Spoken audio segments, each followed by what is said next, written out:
Sveiki gyvi, mano vardas Povilas Petrauskas ir aš esu Baltijos Kaučingo centro vadovas. Baltijos Kaučingo centras tai yra pirmoji kaučingo specialistų rengimo mokykla Baltijos šalyse. Kai manęs paprašė padaryti šį selfie video įrašą, aš tiesiog pagalvojau, kodėlgi ne. Tada pažiūrėjau tuos klausimus ir mielai juos atsakysiu. Klausiant ir atsakant į klausimą, kaip mes sukuriam vertę, aš manau, kad vertę sukuria kiekvienas, kuris padeda savo klientui spręsti problemas.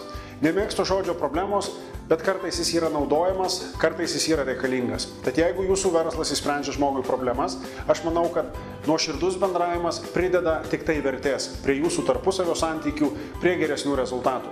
O kalbant apie žmonės, kurie yra geriausi versle, kokie darbuotojai yra geriausi versle, aš turbūt įskirčiau 3 tipus. Tai yra darbuotojai, žmonės, kurie sako, aš pabandysiu. Taip pat yra tie, kurie sako, aš padarysiu viską, ką galiu. Ir trečias tipas žmonių yra tie, kurie pasako, aš padarysiu viską, kas yra būtina. Pirmasis tipas tie, kurie pabandys, manau, nei vienoje kompanijoje neužsibūna ilgai. Jie pabando, jiem nesigauna, jie turi išeiti. Tie, kurie sako, aš padarysiu viską, ką galiu, jie pabūna čia ilgiau. Bet tam, kad pasiekti gerų rezultatų, jiem reikia daryti dar truputėlį daugiau, tai yra padaryti viską, kas yra reikalinga. Būtent tokie žmonės yra reikalingiausi bet kokiam versle, bet kokio organizacijoje.